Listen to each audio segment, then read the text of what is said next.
पिछले एपिसोड में हमने 18 पुराणों में वर्णित नितांत महत्वपूर्ण विश्व विख्यात भागवत पुराण की व्याख्या की, जिसमें सृष्टि व ब्रह्मांड से संबंधित विज्ञान, भूगोल, देवी देवताओं, ऋषि मुनियों के आख्यान को पूर्ण विस्तार रूप से आपके ज्ञान वर्धन हेतु प्रस्तुत किया गया और यहाँ पुराण के बनने का कारण और विचित्र किंवदंतियों के बारे में भी अवगत कराया, जिसका प्राचीन साहित्य, संस्कृति और सनातनी धर्म और सभ्यता के धार्मिक खजाने में विशेष महत्व रहा है। देश के हर कोने में अनेकों ऐसे प्रेरणादायक धार्मिक ग्रंथ, धार्मिक पुस्तकों, काव्यों और वेदों, पुराणों का जिक्र होता है, जिससे आप हमेशा से अपना ज्ञानवर्धन करते आए हैं। लेकिन आज हम आपके लिए 18 पुराणों में वर्णित महत्वपूर्ण और धार्मिक नारद पुराण की व्याख्या करेंगे, जिसमें 2 भाग हैं और इन दोनों भागों के पूर्व भाग में 125 और उत्तर भाग में 82 अध्यायों का वर्णन मिलता है, जिसमें पौराणिक व ऐतिहासिक गाथाओं,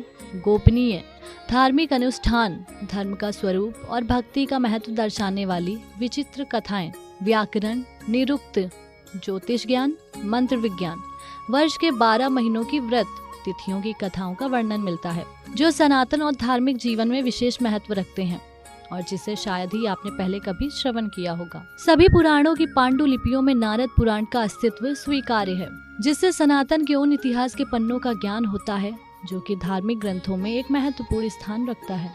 हमारे पुराणों की विविधता के कारण इसे 19वीं और 20वीं सदी के शुरुआत में भारत के विद्वानों में काफी भ्रम था। भ्रम कुछ तथ्यों के कारण बढ़ गया, जो कि पांडुलिपियों में मिली सामग्री समान दायरे का पालन नहीं करती प्रतीत होती थी, क्योंकि लगभग 3500 छंदों से सुसज्जित बृहनारदीय पुराण लगभग 3000 छंदों वाले दूसरे पाठ की तुलना में थोड़ा ही बड़ा था। बाद में ज्ञात पांडुलिपियों के अध्ययन के बाद विद्वानों ने बताया कि नारद पुराण मुख्य और बृहनारदीय उपपुराण है, जिसके 2 भाग हैं, पूर्व भाग और उत्तर भाग। पूर्व भाग में 4 पद हैं, जिनमें कुल 125 अध्याय हैं। उत्तर भाग में 82 अध्याय हैं, जो रुक मांगदा कारिता को समाहित करते हैं, जबकि ब्रह्मनारदीय पुराण में कोई भाग और पद नहीं मिलता, केवल 38 अध्याय मिलते। नारद पुराण भी अन्य सभी पुराणों की तरह अलग अलग संस्करणों में मौजूद है। कई विद्वानों का कहना है कि ये पुराण 16वीं या 17वीं शताब्दी के आसपास रचे गए, क्योंकि जिन 5 पांडुलिपियों की समीक्षा हुई है उनमें भारतीय उपमहाद्वीप पर इस्लामी आक्रमण और नियंत्रण की कुछ घटनाओं का वर्णन इसके छंदों में मिला है। इसके विपरीत मुख्य छंद संभवतः पहली बार शताब्दियों में लिखे गए थे। इस प्रकार विष्णु भक्ति केंद्रित पाठ ब्रह्मनारदीय पुराण को 9वीं शताब्दी में बताते हैं, जिसके पूर्व भाग में पहले 41 अध्याय और उत्तर भाग में पहले 37 अध्यायों को 11वीं शताब्दी से पहले रचा हुआ बताते हैं। नारदीय पुराण की रचना संभवतः ब्रह्मनारदीय पुराण के बाद की गई, ये अज्ञात तथ्य है। नारद पुराण की मौजूद पांडुलिपि 9वीं और 10वीं शताब्दी के मूल पांडुलिपियों के समान ही है, जो कि वर्तमान में जीवित पांडुलिपियों से गायब है। पुराण एक स्थिरीकृत साहित्य है। प्रत्येक शीर्षांकित कार्य में ऐसी सामग्री मिलती है जो ऐतिहासिक युगों में कई अभिवृद्धियों से विकसित हुई है। पद्म पुराण में नारदीय पुराण को सत्व पुराण की संज्ञा दी गई है, जो अच्छाई और पवित्रता का प्रतिनिधित्व करती है और पुराणों को कई रूप में वर्गीकृत करता है। विद्वान सत्व, रजस, तमस वर्गीकरण को पूरी तरह से काल्पनिक मानते हैं। नारद पुराण 18 पुराणों में से एक विशेष पुराण है, जिसे वैष्णव पुराण कहा जाता है, जो महर्षि व्यास से रचित 18 पुराणों में मान्य है। इस पुराण में विष्णु की उपासना के लिए विस्तृत वर्णन भी है। इस पुराण में शिक्षा, कल्प, व्याकरण तथा गणित और छंद शास्त्रों का वर्णन है।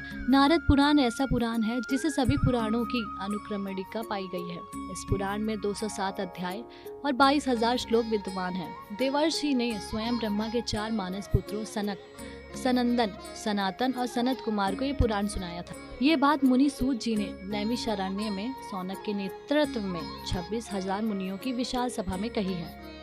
इस पुराण को 2 भागों में बांटा गया है, जिसके पहले भाग को पूर्व भाग और दूसरे भाग को उत्तरा भाग कहा जाता है।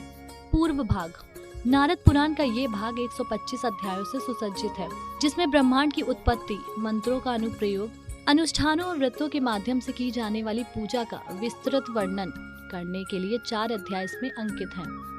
सभी पुराणों की अनुक्रमणिका और श्लोकों की संख्या भी इस भाग में लिखित है। इसमें ज्ञान के अनेक सोपानों का भी वर्णन मिलता है।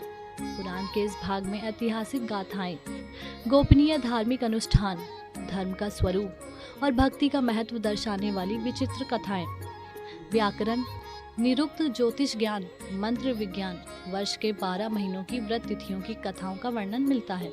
उत्तर भाग। नारद पुराण के उत्तर भाग में 82 अध्याय हैं।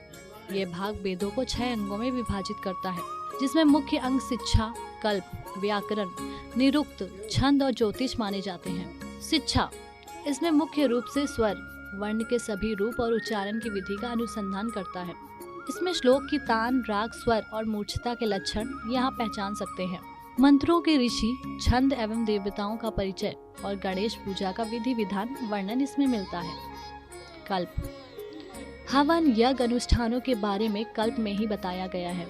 यहाँ काल गणना का वर्णन मिलता है, जिसमें 14 मनवंतर का एक काल ही ब्रह्मा का एक दिन कहलाता है, जिसे काल गणना कहा जाता है। व्याकरण, शब्दों के रूप का सही उच्चारण और यथा स्थान प्रयोग व्याकरण का महत्व बढ़ाता है, क्योंकि शब्दों के रूप की सही पहचान ही व्याकरण है, जिसमें शब्दों की सिद्धि का विस्तृत वर्णन किया गया है। निरुक्त, निरुक्त में शब्दों के चुनाव पर विचार किया जाता है। यहाँ शब्दों के रूढ़, यौगिक और योगारूढ़ स्वरूप को विस्तार से समझाया गया है। निरुक्त का अर्थ है काव्यात्मक व्युत्पत्ति या किसी शब्द की व्याख्या। काशिका वृत्ति के अनुसार निरुक्त 5 प्रकार का होता है। वर्णागम, अक्षर बढ़ाना, वर्ण विपर्यय, अक्षरों को आगे पीछे करना, वर्णाधिकार, अक्षरों को बदलना, नाश, अक्षरों को छोड़ना और धातु के किसी एक अर्थ को सिद्ध करना। ज्योतिष में गठित भाग, जातक या होरा स्कंद और ग्रह नक्षत्रों का फल, ग्रहों की गति, सूर्य संक्रमण के विषयों का ज्ञान बहुत ही अच्छे तरीके से समझाया गया है। छंद, छंद में वैदिक और लौकिक छंद के लक्षण का वर्णन मिलता है।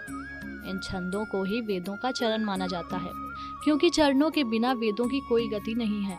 यहाँ वैदिक छंदों के गायत्री, शंभरी और अतिशंभरी प्रकार होते हैं, जबकि लौकिक छंदों में मात्रिक और वार्णिक प्रकार होते हैं।